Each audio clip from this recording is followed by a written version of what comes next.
Hello and welcome for the fourth lecture of infrared spectroscopy. Myself, Professor Andy Propate, and we are discussing on infrared spectroscopy topic.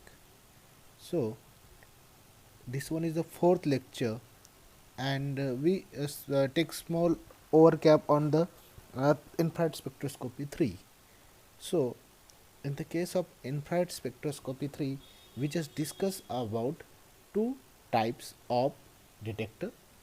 First one is the thermal detector and the second one is the photon detector. So whatever the thermal detectors are there, out of which two are very important, that is bolometer and Golgi cell, and sometimes pyroelectric detector.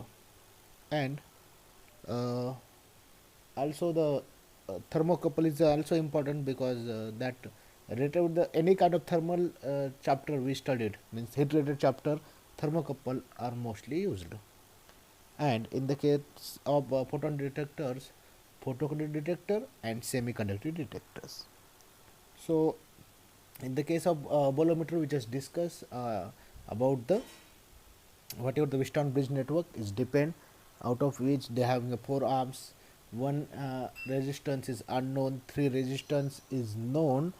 Onto that two arms, we passes the radiation, out of which we passes the radiation on one of the platinum strip containing arms, and second one is also a platinum strip containing arm, but on which we didn't pass any kind of radiation. We protect from the radiation. So the one which we protect from the radiation is called as the reference, while the other where we pass the radiation is called as the indicator strip. So when we pass an radiation, it causes the heat. So because of that heat, imbalances takes place between the whole Wheatstone bridge network, okay, and which we can study by the deflection shown by the galvanometer. So amount of radiation that fall onto that indicator strip, that much amount of the imbalance created and deflection shown by the galvanometer. That is the part in case of bolometer. Okay, then the thermocouple in which we having the two metal bodies, metal A and metal B, हमने उसको ऐसा थोड़ा सा cross किया था. बाद में जो मेटल ए और मेटल बी को हमने कनेक्ट किया है. कनेक्ट कैसे किया है? By the use of welding. Welding से हमने उसको कनेक्ट किया है. Then allow to pass the radiation. The जिस जिस डायरेक्शन से रेडिएशन जाता है उसे हम बोलते हैं हॉट जंक्शन, और जिस साइड पे थर्मली आइसोलेटेड है उस पर कोई रेडिएशन हम पास नहीं कर रहे हैं उसे हम बोलते हैं cold junction. So hot junction क्यों बोलते हैं? क्योंकि जैसे रेडिएशन वहाँ पे गिरता है तो वहाँ पे टेम्परेचर जनरेट होने लगता है, हीट जनरेट होने लगती है. That's why it's called as the hot junction. while the thermally isolated area is the junction B, where it is also called as the cold junction. So whatever the amount of radiation that fall, that causes the potential difference between the hot and cold junction. So we measure that potential difference. हम क्या करते हैं? दोनों का potential difference क्या करते हैं? measure करते हैं. So that is the second point. Then we discuss about the uh, pyroelectric detector. So itself there is a name pyroelectric, where in that electric there is an radiation is fall. It consists of generally it consists of what? There is an there is an pyroelectric material through which there is an two electrodes in which are sandwiched, and there is a polarization takes place. So we apply the electric field in that one. Okay, so pyroelectric crystals are sandwich, crystal is sandwiched between the two electrodes. So जो पायलोइलेक्ट्रिक हम जो बोल रहे हैं crystals जो है, हमने crystals कहाँ पे सेट किए हैं? Between the two electrodes. Okay, upper electrode and lower electrode, that we study in the diagram. So उनके बीच में पायलोइलेक्ट्रिक हमने क्या किया है? क्रिस्टल्स प्लेस किए, सैंडविच किए, which act as an temperature dependent. तो वो क्या करते हैं? टेम्परेचर डिपेंडेंट बोल के वर्क करते हैं. सिंपली इतना याद रखो कि उसमें क्या है, एक generally it is having a pyroelectric material. जो कि सेलेनियम लेयर में हमने कैसे पढ़ा था कि ऊपर की एक लेयर है गोल्ड एंड सिल्वर और नीचे आयरन है, वैसा ही है यहाँ पे पायरेटिक मटेरियल है जो कि क्रिस्टल से, पायरेटिक मटेरियल की क्रिस्टल से, और वो हमने सेट कहाँ पे किए हैं, अपर साइड पे एक इलेक्ट्रोड है, लोअर साइड पे एक इलेक्ट्रोड है, उसके बीच में हमने इसको क्या किया है, सैंडविच किया है। अब अपर लेयर पे हम रेडिएशन फॉल करते हैं तो उसके वजह से क्या होता है कि वी पास द क्रिस्टल्स और we pass the in which are air transparent, वो जो इलेक्ट्रोड से आयर ट्रांसपेरेंट है, सो उसकी वजह से एक इलेक्ट्रोड से रेडिएशन आता है। देन वाट एवर द जो क्या बोल रहे हैं हम, इलेक्ट्रिक क्रिस्टल्स जो है, पायरोइलेक्ट्रिक क्रिस्टल्स जो है उनके ऊपर रेडिएशन फॉल होता है। So IR radiation fall, there is a change in temperature, जैसे रेडिएशन फॉल होता है टेम्परेचर बदलने लगता है। Okay, and which alter that charge distribution, जो चार्ज डिस्ट्रीब्यूशन होता है अक्रॉस द क्रिस्टल, वो जो क्रिस्टल्स के अंदर का जो चार्ज होता है मूवमेंट होने लगता है उसको अल्टर करने लगता है। Okay, and which can be directed as an current and which lead to generation of an current. तो क्या करता है, करंट जनरेशन करता है। Okay, in an external circuit, so the magnitude of current generation is there that directly depends upon the amount of the air radiation that get passed. So that we're going to be study in the case of pyroelectric detector. Then we study about the thermistor. Thermistor is opposite to that thermocouples, in which generally we apply the potential, we having a two same like indicator and reference. तो यहाँ पे एक standard है, reference है और simple indicator type होता है, उसके ऊपर रेडिएशन फॉल होता है। तो वो जो स्टैंडर्ड और एक स्टैंडर्ड के ऊपर हम रेडिएशन नहीं पास करते, दूसरी जो जगह है वहाँ पे हम रेडिएशन पास करते, तो उनके बीच में क्या होता है, इनबैलेंस होता है। और इनबैलेंस कब होता है, जब आयर रेडिएशन फॉल होता है, हीट जनरेट होती है, और हीट जनरेट होने की वजह से क्या होता है कि उसका रेजिस्टेंस डिक्रीज होने लगता है। सो if you raise the temperature by 1 degree Celsius, it decreases or reduced by the 5 percentile। एक अगर डिग्री सेल्सियस से अगर टेम्परेचर बढ़ता है तो रेजिस्टेंस 5% से डिक्रीज होने लगता है। So that thing in case of thermistor. और फाइनली जो था हमने स्टडी किया वो गोलाई सेल था। गोलाई सेल में क्या था कि जनरली देयर इज एन एक साइड पे ब्लैक एंड बॉडी थी, ठीक है, रिजिड ब्लैक एंड बॉडी, और एक साइड पे फ्लेक्सिबल सिल्वर डायफ्रागम था, और ये पूरी मेटल बॉडी के अंदर पूरा सेट किया था। रेडिएशन हमने फॉल किए थे और उस बॉडी के अंदर झनन गैस हमने सेट करके रखा था, और एक रेडिएशन सोर्स था। Okay, laser type radiation source जो कंटिन्यूसली पास होता रहता है, इनसाइड हमने उसको सेट किया था। अब हमने ब्लैक एंड बॉडी जो थी उसके ऊपर हमने क्या किया कि रेडिएशन पास होने दिया, ठीक है। सो जैसे ही उसके ऊपर रेडिएशन पास होने लगेगा तो क्या हो जाएगा कि that metal black and body get heated की वजह से that gas get expand, and because gas movement करने लगेगा और that moves toward the silver diaphragm which is act as an flexible one.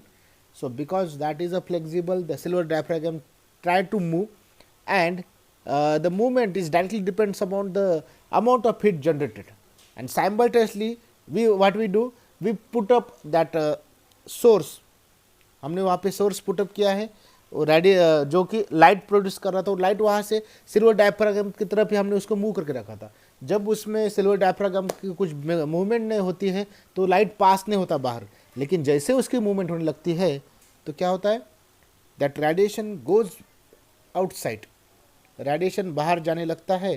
सो तो वो जो रेडिएशन है वो पास होने की वजह से we can able to see how much deflection shown by that silver diaphragm, और उसके ऊपर हमें जो रीडिंग मिलती है that we are note down.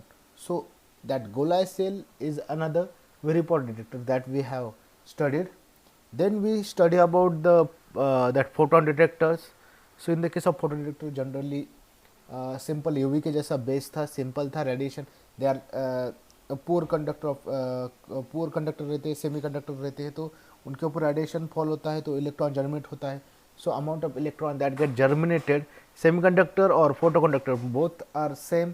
So in that case just इतना ही याद रखना है कि जैसे ही रेडिएशन उसके ऊपर गिरने लगता है तो इलेक्ट्रॉन जर्मिनेट स्टार्ट होता है, और इलेक्ट्रॉन जितने ज़्यादा होते हैं उसके बेसिस पे हम आयर रेडिएशन कितना उसने एक्साइटेड हुआ वो हम आइडेंटिफाई करते हैं, और एक्साइटेशनल वाइब्रेशन एनर्जी हम वहाँ पे मेजर करते हैं, ठीक है।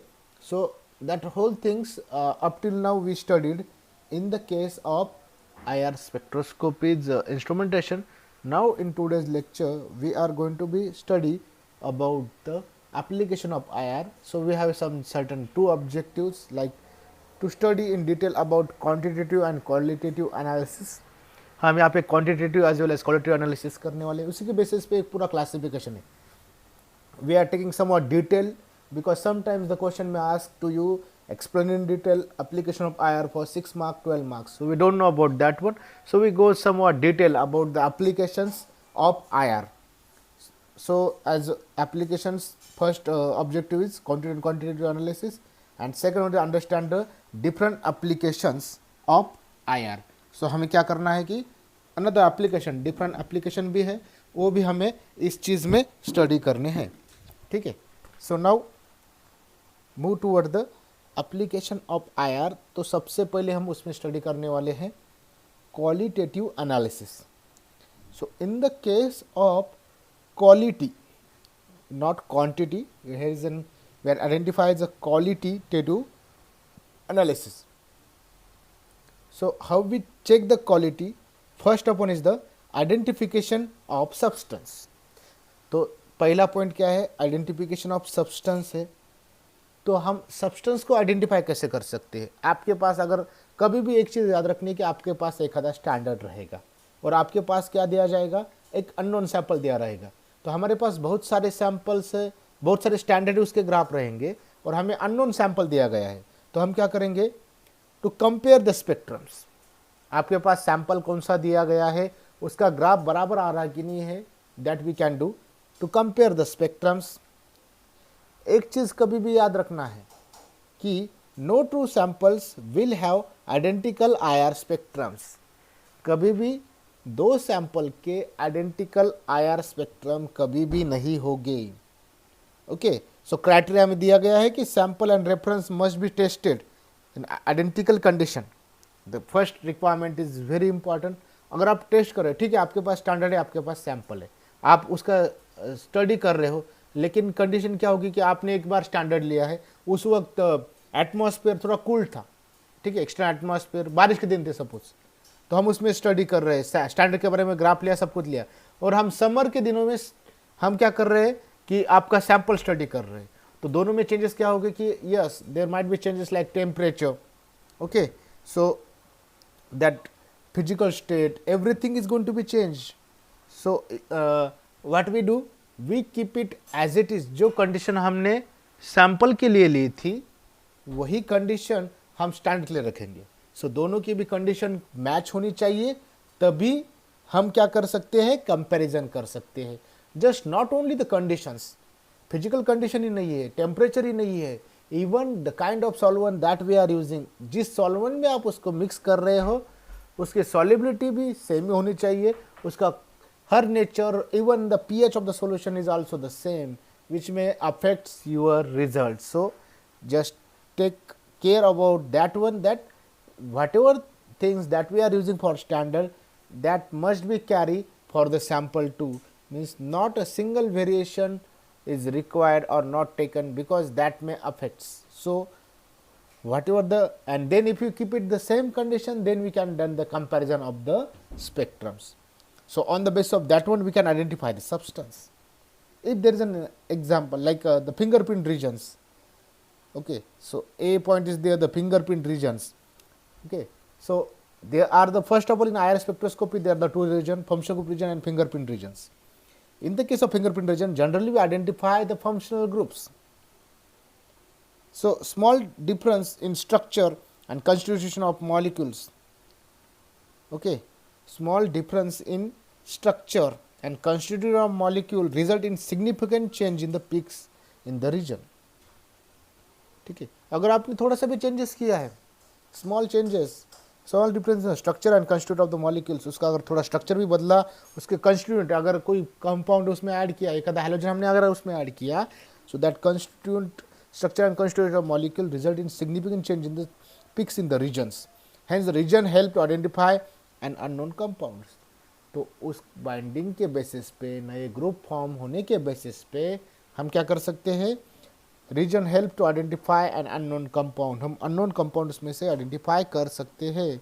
Okay, so here is the, if you able to see in this diagram, there is an stretch is there.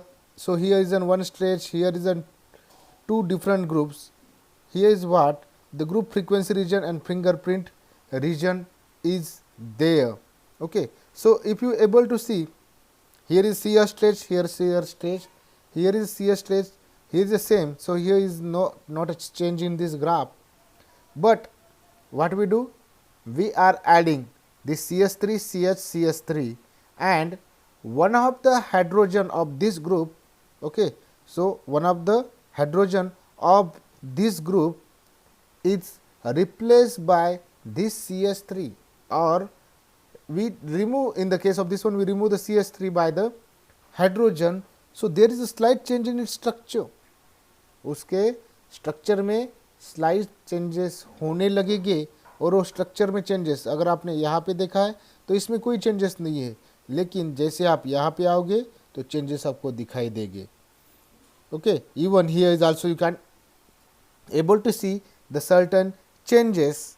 So that small changes in the structure or addition of any groups can lead to change in the graph. So we can identify, and this region is from this is the that fingerprint region we can say. Okay, so group frequency region and fingerprint region. So group fingerprint region के अंदर हम उसको identify, सो स्पेसिफाइडली हमने fingerprint region की ही example लिए थे. Okay, then computer search system. अब computer search means what, आपके कंप्यूटर के अंदर हमने ऑलरेडी एक स्टैंडर्ड ग्राफ रखे हैं. ठीक है, जितने भी स्टैंडर्ड रखे उसके हमने ऑलरेडी सेट करके रखे हैं, कंप्यूटर के अंदर हम सेव करके रखते हैं. So that newer IR instrument offers a computer search system to identify compounds from the stored infrared spectral data. The position and magnitudes of peak in the spectrum is compared with the profile of the pure compound stored. Computer then matches the profile similar to that of the analyte and result is displayed. ठीक है, तो इसका meaning क्या है कि आपके computer के अंदर अभी जो एडवांस इंस्ट्रूमेंट है, तो आपने वो जो कंप्यूटर है उसके अंदर हमने बहुत सारे स्टैंडर्ड रख के क्या किए हैं, IR ऑलरेडी स्टोर करके रखे हैं. फिर हम क्या कर रहे हैं कि आपके जो सैंपल है, अननोन सैंपल है, उसका हम ग्राफ निकालते हैं, तो कंप्यूटर खुद ही क्या करता है कि उसका ग्राफ का मैचिंग चेक करने लगता है. Computer then matches the profile similar to that of the analyte. तो क्या करता है कि एनालाइट का किसके साथ मैच हो रहा है, किस ग्रुप के साथ मैच हो रहा है, किस ग्राफ के साथ मैच हो रहा है, और किस स्टैंडर्ड के साथ मैच हो रहा है, वो स्टडी करने का काम कंप्यूटर करता है. And result in displayed. बाद में जब वो कंपैरिजन करके जिसके साथ वो मैच लग रहा है उसका साथ कंपेरिजन के साथ उसका ग्राफ सेंड करता है. If you able to see in this case, here is an unknown compound, we don't know about this one, but we having an example of benzene. आपके पास क्या है, बेंजीन का एक एग्जांपल है. तो बेंजीन के ग्राफ के अंदर अगर आपने यहाँ पे देखा है तो यहाँ पे 3 पॉइंट्स, यहाँ पे 2, ये और ये तीनों ग्राफ सेम है. और अगर हमने अननोन लिया है, might be that is benzene, but when we take the observance and we take the readings, then we observe that both the readings are same. Okay, both the graphs are same, so we can say that unknown compound is benzene. आपके पास जो unknown compound है वो कौन सा था, benzene था. सो like this one, by the use of computer search system we can identify an unknown compounds. Okay, then that 2 points in the first case. Now there is a second point, means determination of molecular structure. So in the case of molecular structure, use analog with the other spectroscopic technique. उनका analog use करते हम. Identification is done based on the position of absorption band in the spectrum. अगर position of absorption band के position के basis पे absorption band के we can identify the spectrums. Example, C double bond O at 1717 centimeter inverse. Absence of band of a particular group indicates absence of the group in the compounds. अगर उसके अंदर वो particular group है ही नहीं तो graph दिखाएगा ही नहीं. अगर वो प्रेजेंट होगा तो पर्टिकुलर पोजीशन में ही आपको क्या दिखाएगा, पिक दिखाएगा। और एक आधा ग्रुप अगर उसमें ऐड होता है, उसका स्ट्रक्चर चेंजेस होने लगता है और वो भी हमें ग्राफ पे दिखाई देता है, तो that we can able to identify the molecular structure on the basis of the molecule that get attach, excess of molecules. ठीक है, so that is an important applications. Then third one is a studying progress of reaction. आपकी जो reaction है उसकी progress कैसे हो रही है, क्या हो रही है, उसके स्टडी कर सकते हैं हम। उसकी स्टडी के लिए क्या करना पड़ता है, observation rate of disappearance of characteristics observation band in reaction. हम क्या कर सकते हैं, ऑब्जर्वेशन रेट ऑफ डिसअपीयरेंस, कितना डिसअपीयरेंस हो रहा है of characteristics observation band in reactor, okay, और rate of increase of absorption band in product of a particular product. ठीक है, एक तो डिसअपियर हो रहे या अपियर हो रहे हैं। Example is O H is equal to 3600 to 3650 centimetre inverse, okay, and carbon oxygen, okay, C double bond O double bond, so that comes 1680 to 1760 centimeter inverse. So on the basis of these examples what we can study, observe rate of disappearance. अगर वो आपके पास पहले दिख रहा था लेकिन standard में दिख रहा था लेकिन अभी डिसअपियरेंस हो रहा है, सो characteristics absorption band in reactant, तो हम स्टडी कर सकते हैं। और रेट ऑफ इंक्रीज एब्जॉर्प्शन, अभी आपने एक आधा ग्रुप ऐड कर लिया, उनके रिएक्शन हो गए और वो एब्जॉर्प्शन शोन कर लिया, rate of increase absorption band in product of a particular product, so that we can study. So study of progress of reaction also can study. Then we can detect the impurities, उसके अंदर कौन सी impurities है हम वो determine कर सकते हैं, determine by the comparing. अब कैसे इम्प्योरिटी स्टडी करेंगे, just done with the comparison. Comparison किसके साथ करेंगे, yes, comparison with the standard and the samples, okay. So example is the ketone impurity in alcohols, so you can take any examples in the case of this one. Detection is favored when impurity possess a strong band. अब detection is favour कब कर सकते हैं हम detection favour, impurity possess a small band in IR region where the main substance do not possess a band. जब impurity हम कब बोलेंगे कि आपके पास एक नॉन कंपाउंड है, सैंपल भी आपके पास नॉन है, हमने उसका क्या किया है, ग्राफ लेने लगे, लेकिन वो ग्राफ क्या कर रहा है कि अननोन पोजीशन है जहाँ पे हम एक्सपेक्ट ही नहीं करते कि आपको पीक मिले, वहाँ पे आपको एक स्ट्रॉन्ग बैंड मिल रहा है, तो हम क्या बोल सकते हैं, the strong band is nothing but the kind of impurities. उसके अंदर क्या है, इम्प्योरिटीज है, so we can identify that one. So detection of the impurities, so we can also identify the isomerism in organic compound. Iso means same, okay, so we can done with the isomerism in organic compound. So in the case of this one, trans isomers gives a simple spectrum. तो हम क्या कर सकते हैं, आपके पास trans और since, I think you have studied that one organic chemistry. So in the case of this one आपके पास compound है और वो क्या कर रहा है, ट्रांस और सिस आइसोमर्स है, both are same, structurally same, लेकिन एक सिस पे और एक ट्रांस पे है, ओके। देन दिस, उसमें से हमने क्या बोला कि trans isomer give the simple spectrum, तो on the basis of the spectrum we can identify the cis and trans, okay. Then conformers, that is rotational isomers, so identification with the help of high resolution IR spectrum, ठीक है। if you are able to see in this diagram Sauer's formula, that is anti and screw. If you are able to see in the this one, in the screw and normal one, the band is 3 centimeter inverse and weak band at 3622 centimeter inverse. High resolution IR spectrum can be done by this one. Then tautomerism, existence of two or more chemical compounds, ठीक है, existence of what, two or more chemical compounds capable of interconversion, usually by exchanging a hydrogen atom between the two atom, ठीक है। तो अगर आप यहाँ पे देख रहे हैं तो COH और S है, हमने क्या किया है, HC सेम रखा है, O, और इसमें से S को क्या किया है, सिंगल बॉन्ड का, और यहाँ पे डबल बॉन्ड में कन्वर्ट किया है, और H। So existence of two और more chemical compounds capable of interconversion, usually by exchanging a hydrogen atom between the two atoms, example thiocarboxylic acid. So that we can study in the case of this one. Then functional group isomerisms.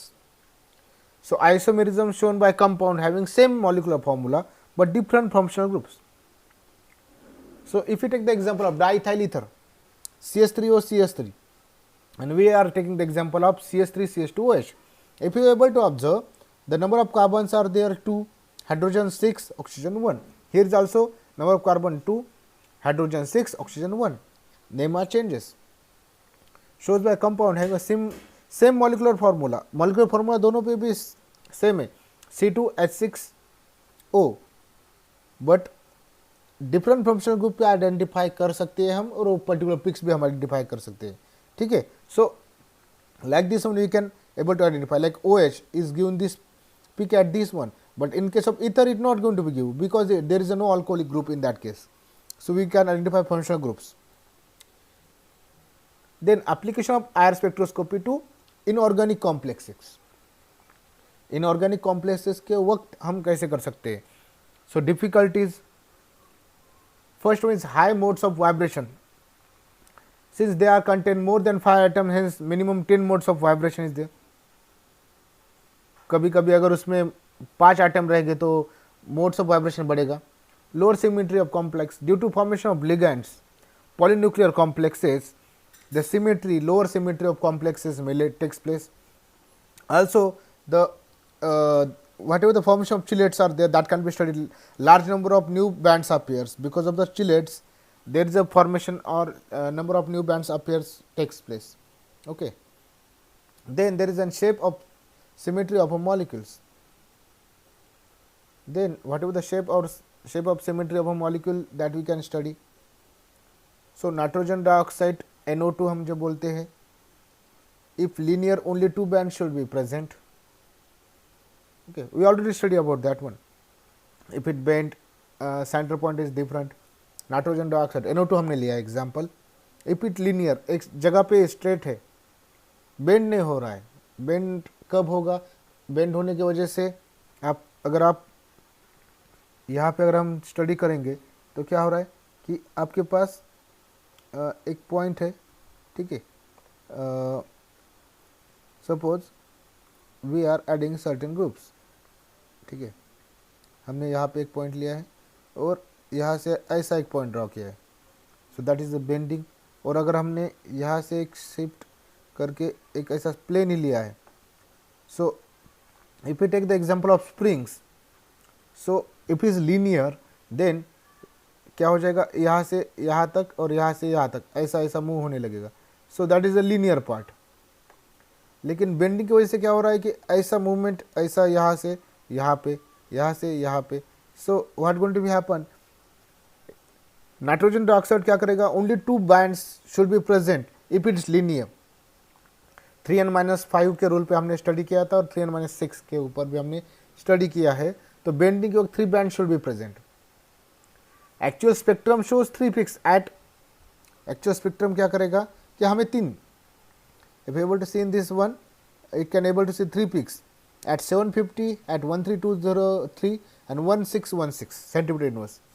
Similarly, IR spectrum was used to determine the structure of XAF2, F4, F6, linear, square, planar and octahedral respectively.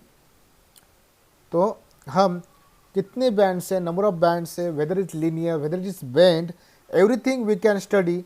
So we can study the shape of symmetry of an molecules, हम उसमें study कर सकते हैं. ठीक है. So we remove that one. Okay, so now into the next one, identification of functional groups.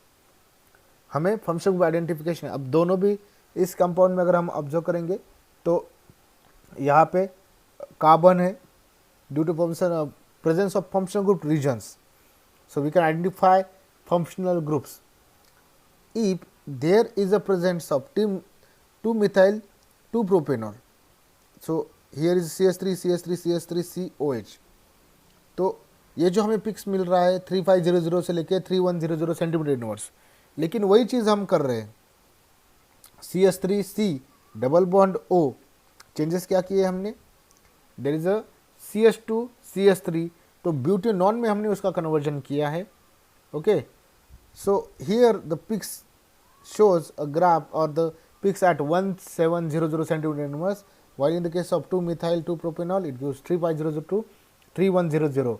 So on the basis of which functional groups attached, the type of group that we can identify. Presence of water in sample. अगर आपके sample के अंदर अगर water present है, if lactase water is present, spectra will contain 3 characteristics band. अगर आपके पास lactase water is present है तो हमें क्या करेगा, 3 कैरेक्टरिस्टिक्स बैंड देगा. 3600 to 3200 centimetre inverse, 16502 centimetre inverse, and third one is 600 to 300 centimetre inverse. So like this one, अगर हमें इस जगह पे अगर हमें पिक मिल रहे हैं तो there must be presence of water in that samples. Rarely मिलता है क्योंकि हमने क्या बोला कि दिख तो सकता है लेकिन इंटरफेयर नहीं करता है स्पेक्ट्रम के साथ. Then we can done the measurements of paint and varnishes. आपके पास पेंट है, आपके पास वर्निशेस है, तो उसकी मेजरमेंट करने के लिए हम इसका यूज कर सकते हैं. So measurement measure by the reflectance analysis. हम क्या कर सकते हैं, measure by the reflectance analysis. Okay, so what are the reflect analysis के बेस पे कर सकते हैं. Sorry, measure IR observance of paints on appliance और the automobiles without destroying the surface. Advantages क्या है, हम एक तो आपका पेंट कैसा बना है, वर्निशेस कैसे है, उसकी क्वालिटी हम चेक कर रहे हैं. अब that done by the reflectance analysis. Okay, so major I observance of a paint और अप्लायंसेस और automobiles without destroying the surface. हम उसकी सरफेस के साथ नहीं कर रहे, उसको छेड़छाड़ी करे बिना हम उसका मेजर कर सकते हैं पेंट कैसा है, वर्निश कैसा है. Make an year of car can be determined by from IR spectrum analysis. आपकी कार कितने साल पुरानी है ये आपको अगर आइडेंटिफाई करना है तो हम क्या कर सकते हैं, आयर स्पेक्ट्रोस्कोपी यूज करके उसका आइडेंटिफिकेशन कर सकते हैं. Examination of old painting and artifacts, इसको हम मेजर कर सकते हैं. Help to determine the fake masterpieces. आपके पास एक आधी ओल्ड पेंटिंग है जिसका आयर स्पेक्ट्रम से हम आइडेंटिफाई कर सकते हैं कि yes the graph is the on the basis of that one, this one is that much old. लेकिन अगर एक आधी उसको डुप्लीकेट है तो वो भी हमें उसमें आइडेंटिफाई कर सकते हैं. Varnishes paint from old items, statues, canvas, etc are analysed by IR spectroscopy. हम उसको एनालाइज कर सकते हैं आयर स्पेक्ट्रोस्कोपी के बेस पे. Then presence of new paint traces implies the masterpiece in fake.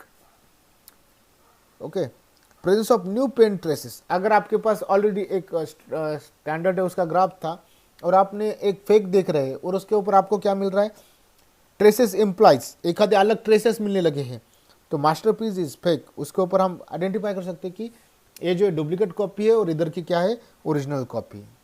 ठीक है. In industry determine the impurities in raw material. Raw material के अंदर अगर कुछ इम्प्योरिटीज रहेगी, ओके, तो that we can study to ensure the quality products. For quality control check to determine the percent of required product. Identification of material made in industry, research lab or materials of competitors. Example, impurities in beeswax with petroleum wax.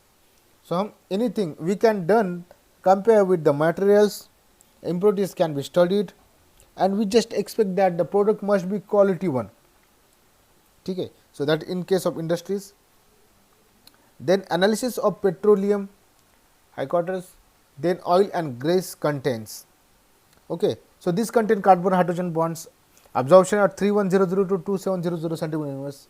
Okay, France, that is a fluorocarbon 113 do not contain carbon hydrogen bond. Thus, quantity of petroleum oil, अगर हम इसमें fluorocarbon contain नहीं करता carbon hydrogen bonds.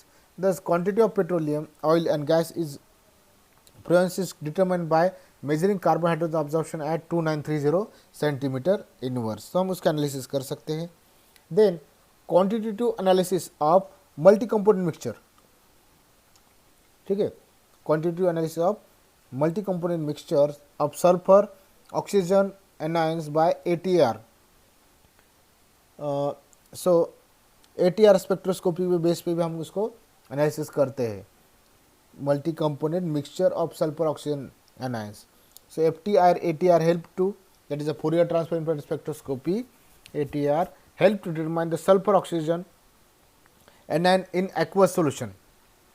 So sulfur oxygen stretching band at 1350 to 750 centimeter inverse.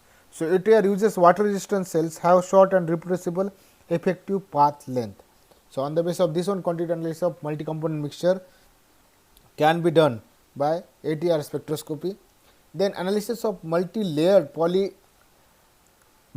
films, analysis of multi-layer, एक से ज़्यादा layer है, polymetric films using FTIR spectroscopy to identify a polymer material in multi-layer film. FTIR help in quick characterization, एक तो quick characterization करती है और identify polymer material in multi layer film, ये भी हम आइडेंटिफाई इसमें करते हैं.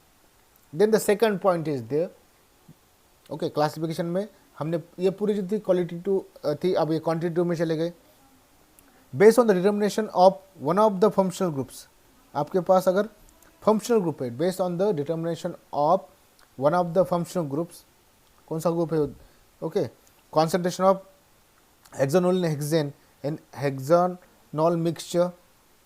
Okay, then log of 1 by 10 is equal to ABC. So Beers and Lambert's law, we can study that one. So concentration we can identify, that is absorbance, intensity of radiation before entering the samples, then intensity of radiation after leaving the samples, that we can study. Then observation of the material, कितना observe कर रहे हैं, initial path length of the sample cells, concentration of the solution if B and A are constant, then A or C. B and C means absorption of solution and concentration is constant, then we can study. Okay. So, two methods to determine the A and C concentrations: cell in cell out method, that is standard calibration curve method, and baseline method. So, selection of suitable absorption and PO and P are measured. Observance log of PO divided by P plotted against concentration determine the unknowns. So, इसके ऊपर हम unknown application, unknown substance identify कर सकते हैं. सो ये हो गए आपके दो टाइप्स. और अदर एप्लीकेशन जो हमारा ऑब्जेक्टिव का सेकंड पॉइंट था. So determination of unknown contaminant in industries using FTIR.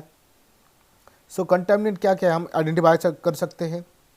Determination of cell wall of mutant and wild type plant varieties using FTIR. तो उसके सेल वॉल भी हम स्टडी कर सकते हैं, mutant and wild type plant varieties in FTIR. Then biomedical studies of human beak, biomedical studies of human hair to identify the disease traits. ठीक है, तो आपका जो बाल रहेगा, हेयर रहेगा, उसके ऊपर बायोमेडिकल स्टडीज करके भी हम डिसीज ट्रेट भी हम इसमें आइडेंटिफाई कर सकते हैं. This one is a recent approach.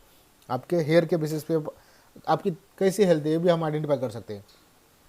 Identify order and test components of food, तो उसके अंदर ऑर्डर और टेस्ट भी आइडेंटिफाई करने का काम भी IR स्पेक्ट्रोस्कोपी करता है. Then determine the atmospheric pollutants from the atmosphere itself. ये क्या कर सकता है? Determine the atmospheric pollutant, atmosphere में कितने पोल्यूटेंट है, and from atmosphere itself we can study to this one. So these are the whole applications of IR spectroscopy. I hope you get the applications. I try to explain the maximum application that I can. So thank you very much for your patient listening, and I must wish you a very happy learning. Stay safe, stay home. Thank you.